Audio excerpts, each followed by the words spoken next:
Meron akong balangkas bilang palatandaan kung ikaw ay isang starseed o hindi. Ang aking ibig sabihin na sa balangkas na ito ay merong positibo at merong negatibo. Ang isang positibo ay nangangahulugan na ikaw ay isang starseed at nasa iyo ang lahat ng mga positibo na katangian bilang isang tunay na Arcturian starseed. Sa kabilang dako ay ang tinatawag na negative.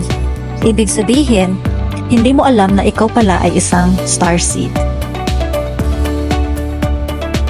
Ang isang positibo na Arcturian starseed ay mayroong katangian na kung saan siya ay dedikado o nakatutok lamang sa mga bagay na gusto nilang gawin.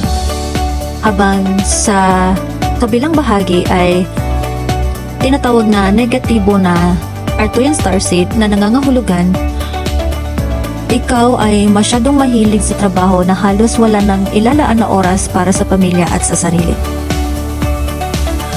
Ang pangalawang katangian ng isang positibo na Arcturian starseed ay ang pagiging determinado at makatuwiran sa pamamaraan at sa pag-iisip. Habang ang isang negatibo na Arcturian starseed ay mahilig kontrolin ang mga tao at ang mga pangyayari.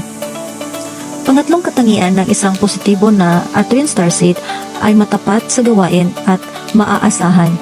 Habang ang isang negatibo na Arcturian starseed ay matigas ang ulo at mainipin.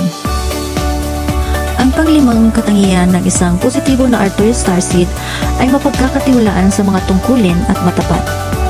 Habang ang isang negatibo na Arcturian starseed ay makitid ang pag-iisip.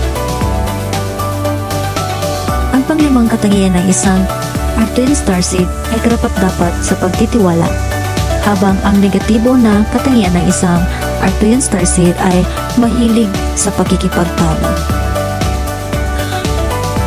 Ang pang-anim na katangian bilang isang positibo na Arcturian starseed ay ang pagiging matatag at mapakikinabangan, habang ang negatibo na katangian ng isang Arcturian starseed ay ang tapatang magsalita at walang pakiramdam. Ang pangpitong katangian ng isang positibo na Arcturian starseed ay ang pagiging masipag sa trabaho, habang ang katangian ng isang negatibo na Arcturian starseed ay tamad at kulang sa disiplina.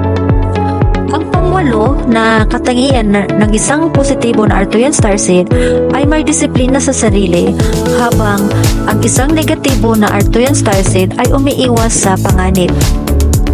At ang pangsyam na katangian ng isang Arcturian starseed ay madetalye, maayos, matiwasay, at organized, kung ika nga sa Ingles. Habang ang negatibo na katangian ng isang Arcturian starseed ay ang pagiging materialistic. Ang mga Arcturian starseed ay may layuning turuan ang mga tao tungkol sa agham. Hikayatin nila ang mga tao na gamitin ang teknolohiya sa wastong paraan at ituro sa kanila para pahalagahan ang mga mabubuting pag-aasal, mabubuting katangian or values education, ika nga, at ituro sa kanila ang may kinalaman sa espiritualidad. Ang mga Arcturian starseed ay matatagpuan sa mga universidad, matataas na paaralan at institusyon ng teknolohiya dahil sila ay mga guro, light workers, researchers, scientists, inventors at education leaders.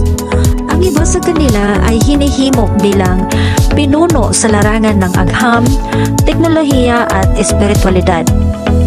Tandaan, ang mga Arcturian starseeds ay mga tagapagturo, pero hindi lahat ng mga tagapagturo sa mga paaralan ay starseeds.